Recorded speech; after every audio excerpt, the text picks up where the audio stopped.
Not everybody accepts the illusion, but the illusion has been going very strongly in these past years. Come and join the world of, like I call the Walt Disney world. Reality doesn't exist. You just buy everything. You buy your freedom. You sell your freedom for illusion. I'm afraid we will have to do a lot of demonstrations working ahead. We will have to fight the government, the politicians. But how we do it, I don't know.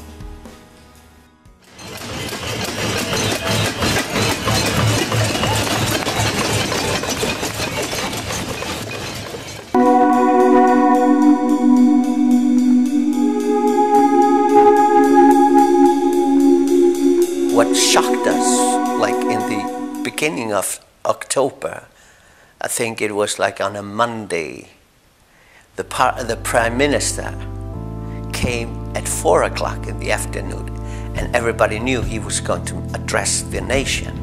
And he made a short speech, about 10 minutes or so, and I remember I was in a barber shop. I saw this, and I was wondering, what is the man saying? It was hard to understand. He was very serious, and it was like the world war was coming on or something. And in the end he said, God bless Iceland. What's wrong with him? Why couldn't he speak and tell us something, what is happening? Because we didn't understand what he was saying.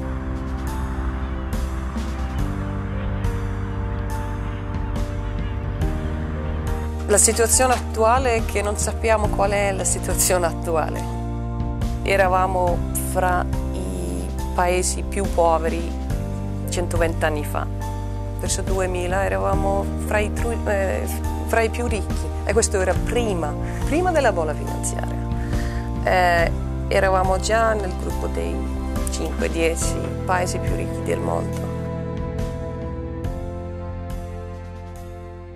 L'Europa e il resto del mondo se lo aspettava, un po' gli islandesi hanno rimandato l'accettarlo, fin quando il crollo è stato concomitante con la situazione internazionale, ma a mio avviso sono due cose che sono andate comunque in maniera distaccata.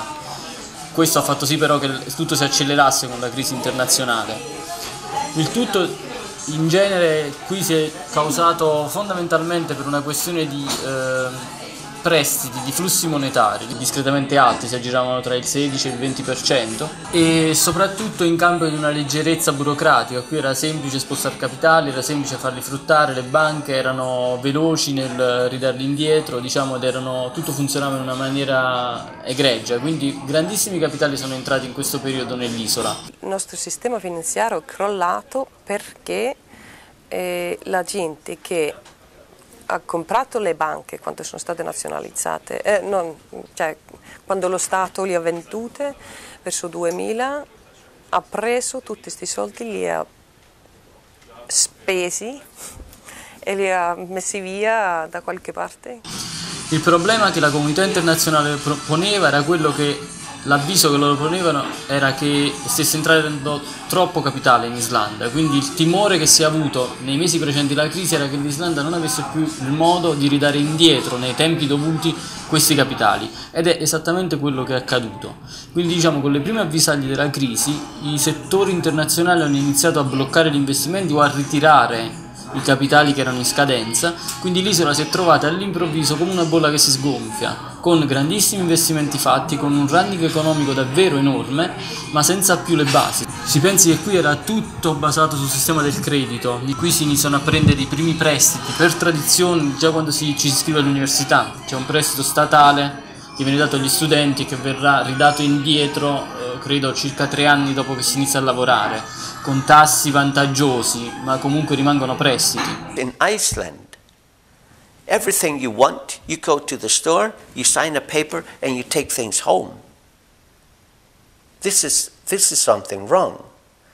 If this happens, you lose the value of things. You don't have to do anything but sign paper and you have the things at home. A year ago, you would have seen many big cars on the streets here.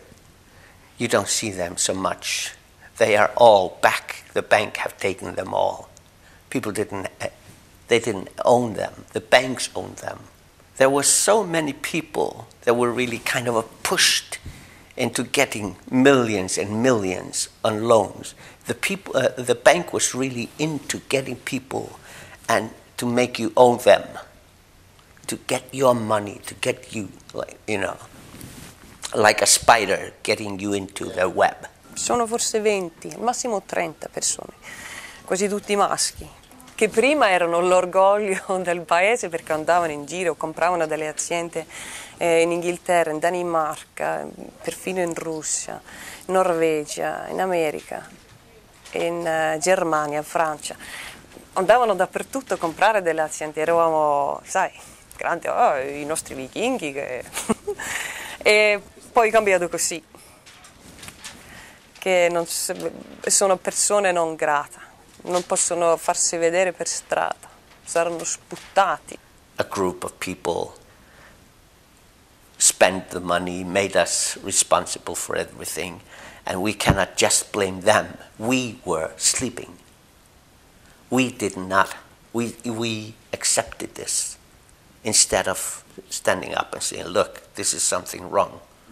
So we have to face as a nation. In a small society like Iceland, you almost know everybody. It's like that. We are very close, like a family in a way, with 300,000 people. So you don't want to, you hide. There's nothing wrong here, so I'm fine. But you could sense there was something very serious going on. Why? Your banks closed. The bank closed totally. And then we learned that we had lost our money. And this is, of course, upsetting. All your savings, they are gone. All the money. I started hearing about people who had lost totally everything they've saved for their lives.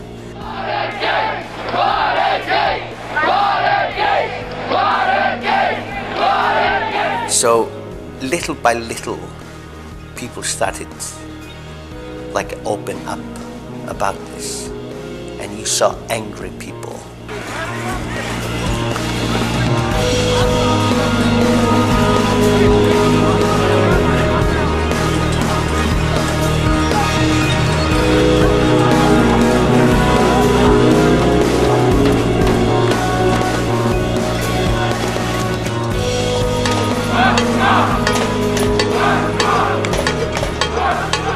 I spoke to people on the street and I said, what do you think is happening to this country? And I tried to make them aware of it. I rented a car, big car, and loudspeakers and everything, and I started saying to the people, here we will have a meeting on Saturdays at 3 o'clock.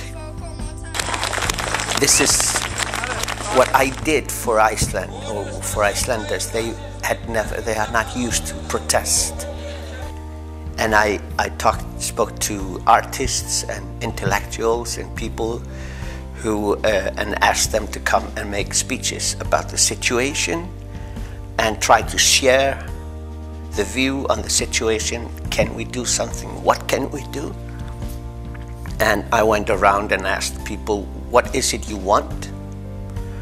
And little by little, they started coming on Saturdays.